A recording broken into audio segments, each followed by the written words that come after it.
Hey, I just want to apologize. I'm really congested. My allergies have been really bad here lately, and I'm sitting outside because that's where the best lighting is, because inside it's really dark and everything. The first question for the reading assignment was, are ideas still relevant to today's organizations? And I think sometimes, because obviously Fable had the four principles of management and six functions of management, and that kind of helped all the managers have some sort of guideline. And I think we still use that today in businesses, even in at my personal workplace. There's still guidelines for all the managers to follow, and some do, some don't. You know how that goes. With Weber, he was really anti-family shops, which, because he said it limited success because having a personal relationship with your employees, it can kind of make things feel personal, and so it was hard to move forward with personal conflicts arose. He is a real big fan of impersonal management and the hierarchy system. He really liked bureaucracy, which was just a non-personal formal structure and a hierarchy of power, which is still used in today's organizations. We see it all the time. Managers have first say in everything, and it's just up the chain of command. Taylor, however, he kind of had a really strange way, I guess. It was kind of hard for me to comprehend. It was really focused on the control of the individual at work. According to the reading, it said that he was very formal in speaking and the chain of command and whatever, and that, if you're below a CEO, you're pretty much a peasant. Unfortunately, we still see that, and that all the communication will be task related. We still see that. At least businesses try to make it seem like you have to have that, but not all the time. Question 2 was, are areas similar? What are the areas similar and different from classical theorists? And I feel like all of them had a great idea of what business and organization should be. I believe that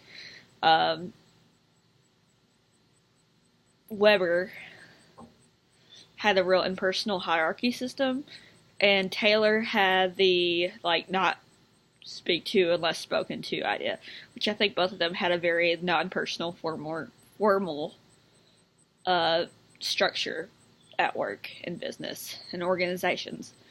The only difference between them was that Taylor was really focused on how the manager had control of the employee at work.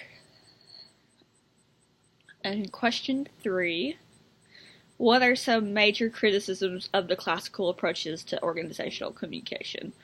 There are several, and I think I may have mentioned it from question 1. I think Fail had the best. It pretty much just had a set guideline, and if you follow the guideline, then nothing really bad should go wrong. And I think it was a good concrete structure for the rest of the theorists to build on. Weber is questionable because we still see mom and pop stores everywhere, especially around this area. Weber, I didn't really like it because he was really big on the non-personal formal structure, and I think in an organization you have to have some sort of personality, or else your business or organization will fall flat. Taylor was just really chain of command, was like that, and formality, which you still see. It depends on what kind of organization you're in, what kind of business, and what their guidelines are to follow that. But honestly, Weber's was probably the most harsh, but then again, it could be the most true. We see it a lot. A lot of times mom and pop stores will not stay open as long as chain stores, and there's a reason because of that. But I still think there needs to be some kind of personality with your employees and managers alike. So question 4, why is it important to examine theories that are from a different time period? You learn from your mistakes. That's the biggest one. I'm sorry, my camera's shaking because the table's all wonky. Why is it important to examine theories that are from a different time period? obviously, one, you learn from your mistakes. Two, you can see how it still applies today.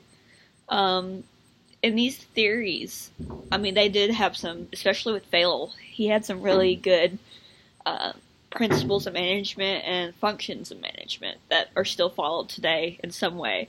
As for Weber and Taylor, that too depends on what kind of organization you're in. But then again, we study it so that we study and examine it to see if, over time, if it's changed, if it's still effective, and ultimately, if it's still important in organizations today, which it is. Alright, and that was my reading assignment 1. I hope I did okay. This table's all shaky, so I'm not sure. And I'm congested, so